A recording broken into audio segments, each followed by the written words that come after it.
Olá, Deus abençoe a todos. Esse vídeo estou gravando por um momento que estamos passando, né? De um isolamento social, e isso não substitui de forma alguma o culto, mas é uma forma de não deixarmos de escutar a palavra do Senhor. E antes de ler a mensagem, eu acredito que os irmãos da igreja que eu sirvo como pastor devem estar assistindo. Lembrando que, se você quiser ofertar, né, você entra em contato comigo pelo WhatsApp e nós veremos a melhor maneira de fazer. Lembrando que aos irmãos da igreja que eu sirvo como pastor, se você tem compromisso com a sua igreja, procure ela, procure o seu pastor e, nesses momentos também, procure auxiliar no que for possível. Dito isto, quero ler Marcos, Evangelho segundo o que escreveu Marcos, capítulo 15, versículo 39, que diz assim a palavra do Senhor. E o centurião que estava de fronte dele, vendo que assim clamara, espiara, disse, verdadeiramente este homem é o Filho de Deus. A Nova Versão Internacional diz que quando o centurião que estava em frente de Jesus ouviu o seu brado e viu que ele morreu, disse, realmente este homem era o Filho de Deus. Vamos pensar sobre esta expressão, esse centurião que disse isso, e qual é o ambiente que cercava, o que leva Marcos a escrever isso, relatando algo que aconteceu. Marcos escreve à luz da perspectiva de Pedro, possivelmente em Roma, e aqui existe uma mensagem. Cada evangelho tem uma perspectiva. Mateus escreve aos judeus anunciando Cristo como rei. Marcos escreve para os romanos, anunciando Jesus Cristo como servo sofredor. Lucas, o gentio que escreve o evangelho, ele anuncia para os gentios, anunciando Jesus como filho do homem. Esta é a ênfase desse evangelho, chamado evangelhos sinóticos, são iguais. E João, que é um evangelho que 80% do seu conteúdo não está nem em Mateus, Marcos e Lucas, ele escreve a um grupo, e esse grupo é a igreja, escreve de uma maneira filosófica e universal. E Marcos, então, tem essa ideia que está no seu primeiro capítulo, do primeiro versículo, que diz princípio do evangelho de Jesus Cristo, Filho de Deus. E o objetivo desse evangelho, então, é anunciar Jesus como Filho de Deus. Esse evangelho é uma resposta a esta comunidade que está em crise por causa da perseguição do Império Romano aos cristãos lá de Roma. Baseado em 1 Pedro 5,13, possivelmente esse evangelho foi escrito lá. Na abertura do seu evangelho, ele apresenta Jesus como Salvador, em contraposição, obviamente, um caldo cultural, um contexto assim cultural, dos Césares, dos imperadores romanos, que se consideravam também Deus. Inclusive, se consideravam filhos de Deus. Havia o culto ao imperador, era muito difundido nos santuários de Roma, e os cristãos, em obrigação a também cultuar esses supostos deuses, eles, por não fazer, estavam então sofrendo perseguições. E esse Jesus, que aqui é anunciado, de fato, é o Filho de Deus, e esta prova cabal se dá também pelo fato desse centurião, então, reconhecer. Marcos 15:39, certamente, deve ser uma das declarações mais surpreendentes da Bíblia. O centurião está de frente com Cristo, vendo que ele morre, ele confessa isso. Então nós devemos nos deter e nos preocupar com esta grande confissão. O que viu o centurião? Ele viu um criminoso. Até então, quem era crucificado era um criminoso. A crucificação era uma pena capital romana. E quais são as últimas palavras que esse homem escuta de Cristo naquela cruz? E o interessante é que as palavras que ele escuta no versículo 34 é a declaração, Deus meu, por que me desamparaste? E, no entanto, vendo Jesus Cristo dizendo isso de Deus, professando o Salmo 22. Eli, Eli, lama sabachthani. Aqui está Eloi, lama sabachthani. E esse homem, diante a estas negativas, ele confessa que Jesus Cristo é o Filho de Deus. É um comentário feito que não podemos descartar. O clímax do Evangelho de Marcos, que tem também um sentido militar, podemos então saber, através disso, o que Marcos está pensando. E o seu evangelho começa com essa declaração, o princípio do evangelho de Jesus Cristo, Filho de Deus. Ele faz aqui então duas afirmações. Jesus ele quer colocar em pauta uma agenda do relato da vida de Cristo. Jesus Cristo, na primeira metade desse evangelho, o clímax é a confissão de Pedro. Em Marcos 8, 29, quando Jesus chama os seus discípulos, e os seus discípulos, então, persuadidos por Cristo, quem os homens dizem que eu sou. Então, alguns dizem que era Elias, qualquer um dos profetas, e agora Pedro toma a palavra dizendo, não, tu és o Cristo, o Filho do Deus vivo. Esse é o objetivo do Evangelho. Jesus, então, mediante isso, passa a ensinar os seus discípulos que espécie de Cristo ele é. A partir desta confissão, o Cristo começa a explicar como era o Cristo, o que ele faria, o que ele padeceria e o que ele sofria, o que ele sofreria, como ele deveria morrer. Esse é o tema, então, da segunda metade desse evangelho. Os discípulos têm, de fato, dificuldade para aceitar isso. Quanto mais fazer desse Cristo crucificado um modelo para suas vidas. Eles desejam o poder, obviamente, sem serviço, a glória, sem a vergonha. E a confissão, então, desse centurião, na segunda metade do Evangelho, é esta confissão mediante a toda dificuldade. E os discípulos não queriam. Jesus é dissuadido por Pedro para que ele não fosse para aquela cruz, chamando Jesus à parte para dizer, não permita que isso aconteça com o Senhor. E, de fato, nós não queremos passar pelas dores, pelos sofrimentos, é bem contextual nos dias de hoje. Mas esse homem diferente, esse centurião diferente, confessa a Cristo na sua dor. Diz que esse homem é o Filho de Deus na sua crucificação. A cruz é a revelação máxima da identidade do Filho de Deus. No momento que Deus está mais ausente, o centurião enxerga a presença do Deus vivo. Isso é extraordinário para todos nós. Esse momento que Deus abandona é exatamente o ponto que o centurião reconhece Deus. Deus é revelado por sua ausência. Martinho Lutero contrastava com os teólogos da glória, dizendo da teologia da cruz. A teologia da glória quer subir a Torre de Babel. A teologia da cruz precisa descer ao Calvário.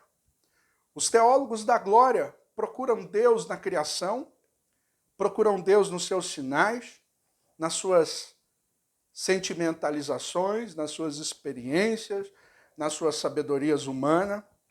Mas se tal conhecimento estivesse à disposição, argumentou Lutero, obviamente conduziria ao orgulho, ao triunfalismo, ao endeusamento do ser humano. Mas Deus é conhecido somente pela revelação, mas essa revelação está escondida e ela esmiuça as pretensões humanas. Deus é revelado no que é o contrário das expectativas dos homens. A sabedoria de Deus está escondida na loucura da cruz, na vergonha da cruz está escondida a sua glória.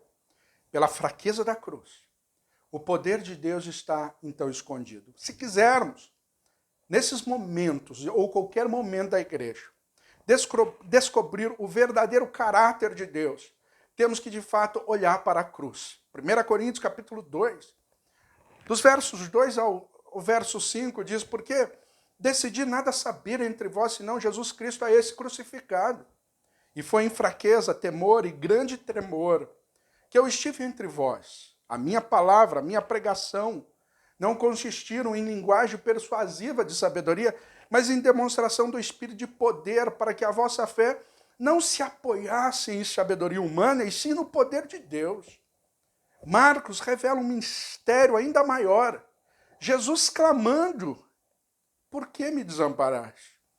Jamais entenderemos a plena importância dessas palavras.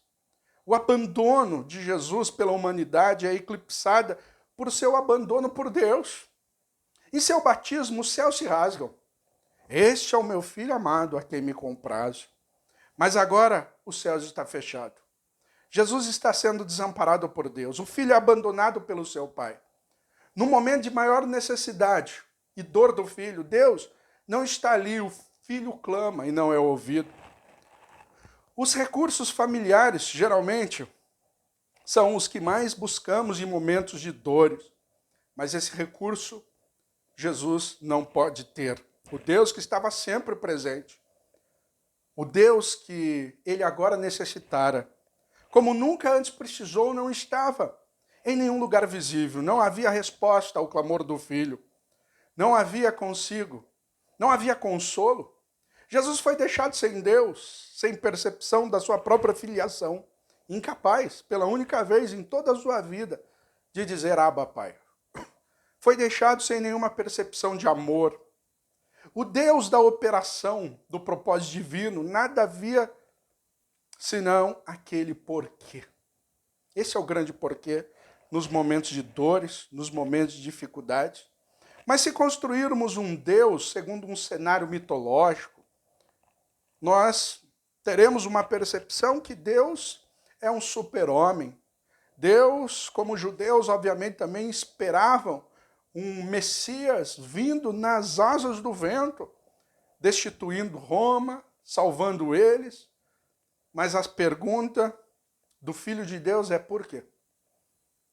Procurando em vão a ponte entre as trevas, ele agora está no lugar do pecador, não sendo pecador.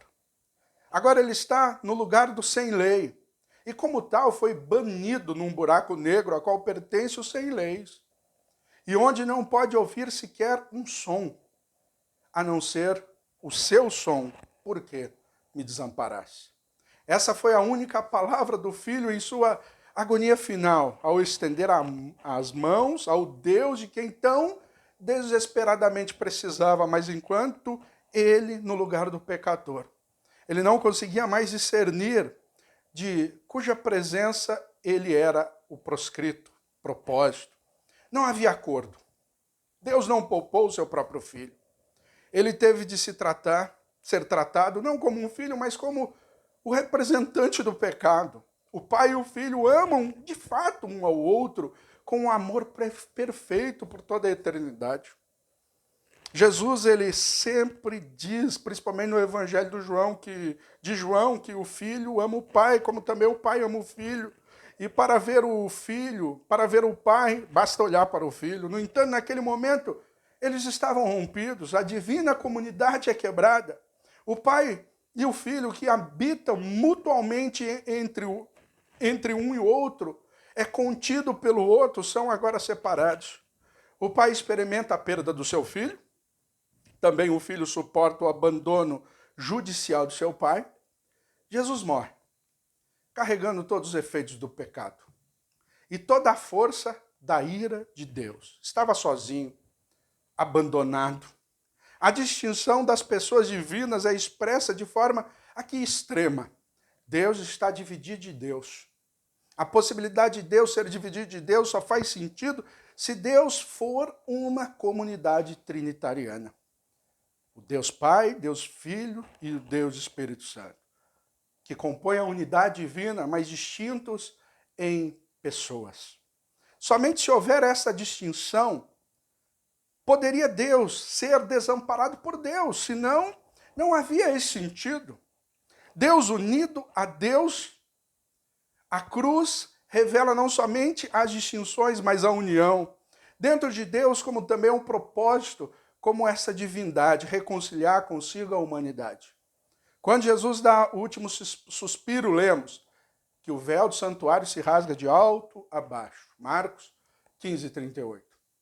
O templo era, de fato, o símbolo da presença de Deus com o seu povo, mas a sua estrutura realmente física ensina que é Deus com o seu símbolo na presença da humanidade. Porém, também demonstra que era impossível se aproximar de Deus, porque envolvia uma série de ambientes nos quais, progressivamente, somente certas pessoas tinham permissão para entrar, e no lugar chamado Santo dos Santos, somente um homem, sumo sacerdote, ali adentrava. Enquanto o pai e o filho estavam sendo separados pelo abandono judicial paterno, unidos estavam em um propósito comum de salvar o povo de Deus. Se distanciarmos as pessoas da Trindade, uma das outras, estaremos distanciando a obra do divino. Então será um curto passo para erradamente ver o pai e o filho como participantes indispostos no Calvário. Podemos até mesmo pensar que o pai está indisposto a perdoar sem a intervenção do filho. Imaginamos um pai temível e distante e criamos, em contrapartida, um filho amoroso. Contudo, assim como o filho experimentou o abandono do pai, o pai experimentou também a perda do filho e ele o entregou. Por ser, em sua morte, desamparado pelo pai, o filho sofre em seu amor. Em seu amor, o pai também sofre o luto pela morte do filho. Nossa salvação não é, de fato, arrancado em relutância do pai. Ela começa em seu amor eterno, que está em Efésios capítulo 1, versículo 3 ao 4. Porque Deus amou o mundo de tal maneira que deu seu Filho unigênito, para que todo aquele que nele crê não pereça, mas tenha a vida eterna, diz João, no capítulo 3, versículo 16. É a realidade, é a realizado com o preço daquilo que ele mais amou, o seu próprio filho. Não há indisposição. Deus expressa o seu amor por nós, não por colocar outro para sofrer em nosso lugar, mas por ele, embora isso é impossível, mas por ele mesmo tomar o nosso lugar. Ele exige o resgate, provê o resgate e torna-se o resgate. Nisto está o amor. E onde está então o nosso mérito? Tudo isso realizado pela Trindade. Entender a Trindade nos livra da idolatria, da força, dos méritos, do poder. Somente a Trindade nos livra disso. Porque outros deuses exigem sacrifícios. Mas Deus sacrificou por nós o seu próprio Filho, para que jamais precisássemos sacrificar os nossos filhos, como diz a cultura pagã, para trazer méritos para o homem pecador. Isto não é a solução, isso nos leva à idolatria. Não podemos nem precisamos aplacar deuses. O Deus Trino fez ele mesmo a expiação. Um grande missionário na Índia, chamado William Carey, quando chegando lá, observando que os indianos sacrificavam os teus filhos, ele clama à Inglaterra para que isso cessasse e começa a pregar então o evangelho para dizer que ninguém mais precisava lançar os teus filhos no rio Ganges, porque o próprio Deus já havia feito isso.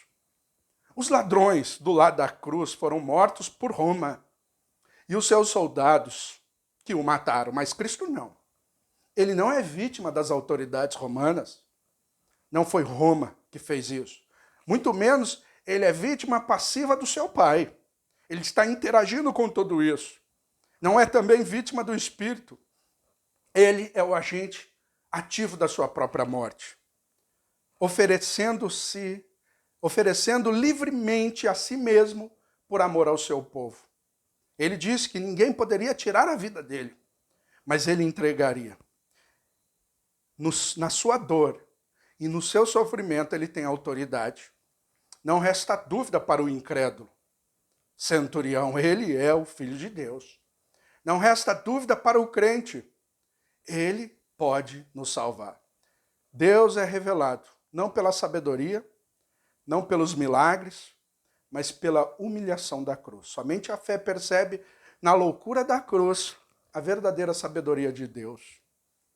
Só a fé percebe na fraqueza da cruz o verdadeiro poder de Deus. Esta é a fé e a obra do Espírito Divino. Quando a cruz é pregada, as pessoas, pelo Espírito, confessam a Jesus como Senhor, e é assim que Jesus é vindicado e glorificado. Não entendemos a cruz sem a pluralidade de Deus. A cruz nos mostra que há distinção dentro de Deus. Deus pode ser desamparado por Deus. Nós também não podemos entender a cruz sem a unidade de Deus. Se Deus não for um, a cruz se torna um ato cruel e vingativo. Um pai irado a punir um filho indisposto, ou um pai indisposto sendo aplacado por um filho amoroso. Somente se Deus for um, é que a cruz pode ser simultaneamente reconciliação e inclusão dentro da comunidade divina. Verdadeiramente, esse é o Filho de Deus. Nos momentos de dificuldade, somente Deus pode nos consolar. Porque muitos vindicam milagres, muitos vindicam poder, mas a cruz é a loucura da nossa pregação. Júlio César foi deificado. Augusto César, imperador romano também. Sêneca. Quando os imperadores acreditavam, e inclusive buscavam isso no Senado romano, para que depois da sua morte alguém entrasse com um processo para a sua deificação. Isso se tornou comum, então um escritor, satirizando isso, chamado Sêneca, diz, após a morte de Cláudio, na sua deificação, dizem, isto se tornou uma abobificação. Pessoas falhas, sem moral, agora buscando ser filhos de Deus. Tibério César, quando muda-se para Capri para ocultar a sua pedofilia, a maioria dos imperadores eram homossexuais, eram pedófilos. Calígula, que o sucedeu à beira da morte, quando estava por morrer. Então, expirando, todos ali celebraram, porque assumiriam um novo imperador, portanto, ele volta à vida. Mas então, em um ato terrível de Agripina e Nero, eles sufocam esse homem para que ele morresse e para que Nero assumisse. Nero não é deificado, mas Vespasiano foi, que no final da sua vida, foi deificado, mas quando prestes a morrer, como gostava de uma boa piada, disse, puxa, acho que já estou me tornando um deus, porque eles morrendo, eles sabiam que seriam deificados. Tito depois, substituindo Vespasiano, que era o seu filho, foi deificado por Domiciano. Domiciano, que era da época de João, que o enviou para a ilha de Patmos, também buscou a deificação, mas de uma maneira diferente. Ele procurou a deificação em vida, não em morte. Mas a pergunta é, que evangelho estamos seguindo? O evangelho da agenda dos Césares ou o da agenda divina? O evangelho dos Césares, que a expectativa é nesta vida, nas glórias desta vida. Algumas, infelizmente, igrejas que pregam o triunfalismo e a autoajuda, você vai vencer, isto vai acontecer. Do que tudo isso adianta nos dias de hoje, nesse caos que estamos passando, nesta grande pandemia de um vírus que acomete a humanidade.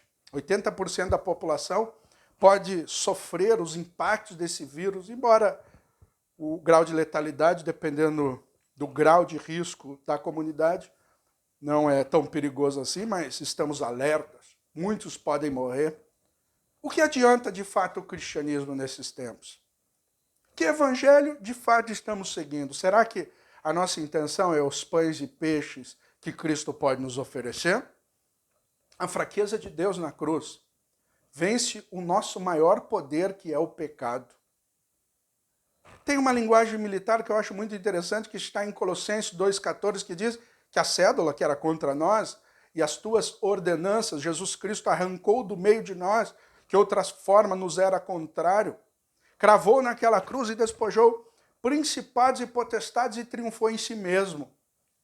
Isso é uma linguagem militar romana, porque quando o imperador, um general romano, vencia suas batalhas, ele passava pelo circo máximo, né, rodeando aquilo, em um desfile de triunfo, e vinha, então, triunfante, glorioso, em um carro aberto, e um escravo ia segurando a sua coroa de louros e sussurrando aos teus ouvidos, dizendo da sua transitoriedade e sussurrando: você é mortal, você é mortal. Cristo também vestiu não a coroa de louro, mas a coroa de espinho, para nos dizer: nós somos mortais, nós somos falhos, nós somos pecadores. Mas então esse general romano todo elegante, armadura limpa, escudo polido, atrás tropas auxiliares, que não eram romanos, mas ajudaram os romanos na batalha. Depois os derrotados vinham logo em seguida, a qual seriam mortos, vendidos como escravos. Depois os soldados, que foram os soldados vencidos, mas os mais perigosos, que seriam mortos na prisão mamertina. E no final o general derrotado, às vezes nu, humilhado, despojado do seu antigo poder. E esta é a linguagem. A cédula que era contra nós, Cristo tirou do meio de nós. E ele mesmo triunfou em si mesmo. Filipenses 2,5 diz que agora de sorte que haja em vós esse mesmo sentimento, que também houve em Cristo Jesus. Sendo ele na forma de Deus, não usurpou a ser Deus, mas aniquilou-se a si mesmo. Tomou a forma de servo, e na forma de servo foi obediente até a morte, e morte de cruz.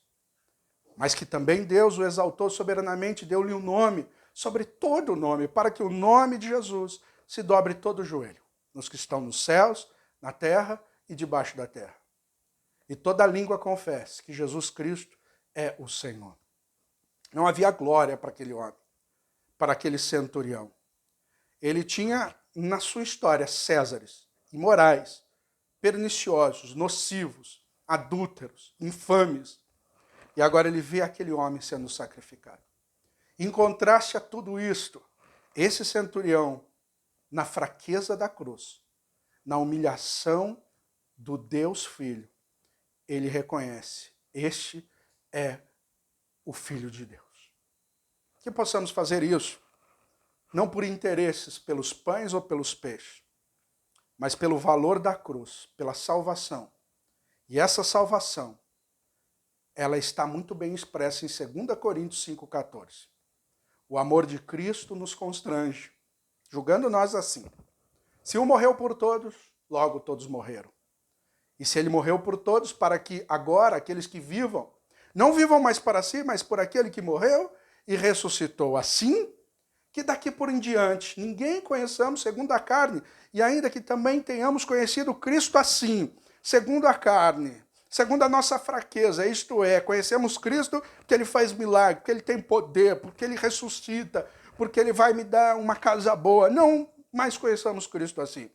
Porque se alguém está em Cristo, nova criatura é, e as coisas velhas se passaram e tudo se fez novo.